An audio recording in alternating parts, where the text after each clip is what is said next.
Hi hello friends, welcome to CET fighters YouTube channel. ನೀವೇನಾದರೂ ಇದೇ ಮೊದಲ ಬಾರಿಗೆ ನಮ್ಮ ಚಾನಲನ್ನು ನೋಡ್ತಾ ಇದ್ದರೆ ಆದಷ್ಟು ಚಾನಲ್ಗೆ ಸಬ್ಸ್ಕ್ರೈಬ್ ಮಾಡಿಕೊಂಡು ಪಕ್ಕದಲ್ಲಿರುವಂಥ ಬೆಲ್ ಐಕನ್ನ ಆಲ್ ಅಂತ ಹೊತ್ಕೊಳ್ಳಿ. ಬನ್ನಿ ಸ್ನೇಹಿತರಿಗೆ, ಹೋಮ್ ಗಾರ್ಡ್ ಹುದ್ದೆಗಳಿಗೆ ಅಧಿಸೂಚನೆ ಕೂಡ ಹೊರಬಂದಿರುತ್ತೆ. ವಿಡಿಯೋದಲ್ಲಿ ಕಂಪ್ಲೀಟ್ ಆಗಿ ನೋಟಿಫಿಕೇಶನ್ ಮುಖಾಂತರ ಮಾಹಿತಿಯನ್ನು ತಿಳಿಸ್ಕೊಡ್ತೀನಿ. ವಿಡಿಯೋನ ಸ್ಕಿಪ್ ಮಾಡದೆ ಕೊನೆವರೆಗೂ ನೋಡಿ.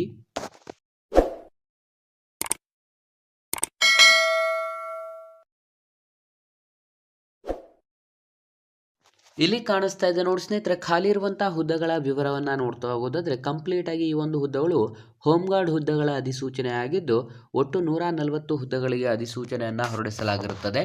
ಗೃಹ ರಕ್ಷಕ ದಳದಲ್ಲಿ ಖಾಲಿ ಇರುವಂತಹ ಹೋಮ್ ಗಾರ್ಡ್ ಹುದ್ದೆಗಳ ಅಧಿಸೂಚನೆ ಆಗಿದ್ದು ಅರ್ಜಿಯನ್ನು ಸಲ್ಲಿಸಲು ಕಂಪ್ಲೀಟ್ ಆಗಿ ನೀವು ಆಫ್ಲೈನ್ನ ಮುಖಾಂತರ ಅರ್ಜಿಗಳನ್ನು ಸಲ್ಲಿಸಬೇಕಾಗಿರುತ್ತೆ.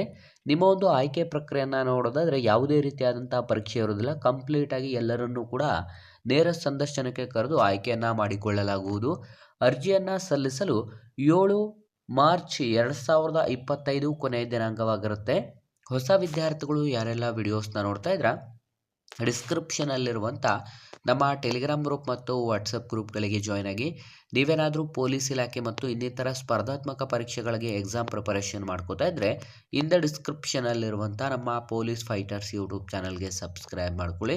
ಸ್ನೇಹಿತರೆ, ಈ ಒಂದು ಹುದ್ದೆಗಳಿಗೆ ಆಯ್ಕೆಯಾದಂಥ ವಿದ್ಯಾರ್ಥಿಗಳಿಗೆ ಕಂಪ್ಲೀಟಾಗಿ ಉತ್ತರ ಕನ್ನಡ ಜಿಲ್ಲೆಯಾದ್ಯಂತ ನೇಮಕಾತಿಯನ್ನು ಮಾಡಿಕೊಳ್ಳಲಾಗುತ್ತದೆ.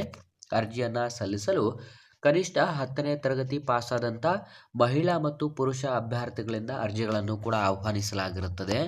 ಅರ್ಜಿಯನ್ನು ಸಲ್ಲಿಸಲು ನಿಮ್ಮ ಒಂದು ವಯಸ್ಸಿನ ಮಿತಿಯನ್ನು ನೋಡ್ತಾ ಹೋಗೋದಾದರೆ ಕನಿಷ್ಠ 18 ವರ್ಷದಿಂದ ಗರಿಷ್ಠ 45 ವರ್ಷದ ಒಳಗಡೆ ಇರುವಂಥ ಆಸಕ್ತ ಅಭ್ಯರ್ಥಿಗಳು ಅರ್ಜಿಗಳನ್ನು ಸಲ್ಲಿಸಬಹುದು. ಆಯ್ಕೆಯಾದಂಥ ಅಭ್ಯರ್ಥಿಗಳಿಗೆ ಈ ಒಂದು ಅಧಿಸೂಚನೆಗೆ ನೀವೇನಾದರೂ ಆಯ್ಕೆ ಆದರೆ ಪ್ರತಿ ತಿಂಗಳು 15,000 ರೂಪಾಯಿ ಮಾಸಿಕ ವೇತನವನ್ನು ಕೂಡ ನಿಗದಿಪಡಿಸಲಾಗಿರುತ್ತದೆ. ಮತ್ತು ಈ ಒಂದು ಅಧಿಸೂಚನೆಗೆ ಅರ್ಜಿಯನ್ನು ಸಲ್ಲಿಸಲು ನಾವು ತಿಳಿಸುವಂಥ ಅಡ್ರೆಸ್ಗೆ ಭೇಟಿಯನ್ನು ನೀಡಿ ನಿಮ್ಮ ಒಂದು ಅಪ್ಲಿಕೇಶನ್ ಫಾರ್ಮನ್ನು ಪಡೆದುಕೊಳ್ಳಬೇಕಾಗಿರುತ್ತದೆ. ನಿಮ್ಮ ಒಂದು ಆಯ್ಕೆ ಪ್ರಕ್ರಿಯೆಯನ್ನು ನೋಡೋದಾದ್ರೆ ಯಾವುದೇ ರೀತಿಯಾದಂಥ ಪರೀಕ್ಷೆ ಇರೋದಿಲ್ಲ. ಕಂಪ್ಲೀಟಾಗಿ ನಿಮಗೆ ವಿದ್ಯಾರ್ಥಿಗಳು ಅರ್ಜಿ ಸಲ್ಲಿಸಿದಂಥ ಎಲ್ಲ ವಿದ್ಯಾರ್ಥಿಗಳಿಗೆ ನೇರ ಸಂದರ್ಶನಕ್ಕೆ ಕರೆದು ಫಿಸಿಕಲ್ ಸ್ಟ್ಯಾಂಡರ್ಡ್ಸ್ ಟೆಸ್ಟನ್ನು ಚೆಕ್ ಮಾಡಿ ನಂತರ ಆಯ್ಕೆ ಮಾಡಿಕೊಳ್ಳಲಾಗುತ್ತದೆ.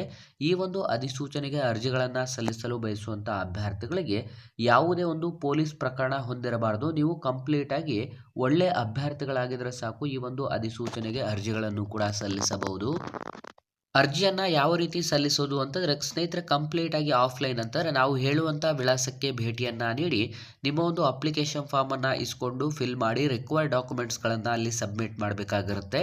ಜಿಲ್ಲಾ ಗೃಹ ರಕ್ಷಕ ದಳ ಕಚೇರಿ ಕಾರವಾರ, ಗೃಹ ರಕ್ಷಕ ದಳ ಸಮಾದೇಷ್ಟರು, ಉತ್ತರ ಕನ್ನಡ ಜಿಲ್ಲೆ ಅಂತಲೂ ಕೂಡ ನೀಡಲಾಗಿರುತ್ತೆ. ಈ ಒಂದು ಪ್ಲೇಸಿಗೆ ಭೇಟಿಯನ್ನು ನೀಡಿ ನಿಮ್ಮ ಒಂದು ಅಪ್ಲಿಕೇಶನ್ ಫಾರ್ಮನ್ನು ನೀವು ಇಸ್ಕೊಂಡು ಫಿಲ್ ಮಾಡಿದಂಥ ಅರ್ಜಿಯನ್ನು ಅಲ್ಲಿಯೇ ಕೊಟ್ಟು ಬರಬೇಕಾಗಿರುತ್ತೆ, ರಿಕ್ವೈರ್ಡ್ ಡಾಕ್ಯುಮೆಂಟ್ಸ್ಗಳನ್ನು ಅಟ್ಯಾಚ್ ಮಾಡಿಬಿಟ್ಟು.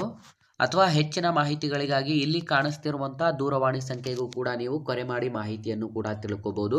ಸ್ನೇಹಿತರೆ, ಅರ್ಜಿಯನ್ನು ಸಲ್ಲಿಸಲು 7 ಮಾರ್ಚ್ 2025 ಕೊನೆಯ ದಿನಾಂಕವಾಗಿದ್ದು ಆಸಕ್ತ ಅಭ್ಯರ್ಥಿಗಳು ಹಿಂದೆ ಅಧಿಸೂಚನೆಗೆ ಅರ್ಜಿಗಳನ್ನು ಸಲ್ಲಿಸಿ ಮತ್ತು ಈ ಒಂದು ಉದ್ಯೋಗ ಮಾಹಿತಿಯನ್ನು ಆದಷ್ಟು ಲೈಕ್ ಮಾಡಿ ಹಾಗೂ ನಿಮ್ಮ ಎಲ್ಲ ಸ್ನೇಹಿತರೊಂದಿಗೆ ಶೇರ್ ಮಾಡೋದ್ರ ಮೂಲಕ ಇನ್ನೂ ಹೆಚ್ಚಿನ ಉದ್ಯೋಗ ಮಾಹಿತಿಗಾಗಿ ಹಿಂದೆ ನಮ್ಮ ಚಾನಲ್ಗೆ ಸಬ್ಸ್ಕ್ರೈಬ್ ಮಾಡ್ಕೊಳ್ಳಿ ಅಂತ ತಿಳಿಸ್ತಾ ಇದ್ದೀವಿ ಸ್ನೇಹಿತರೆ.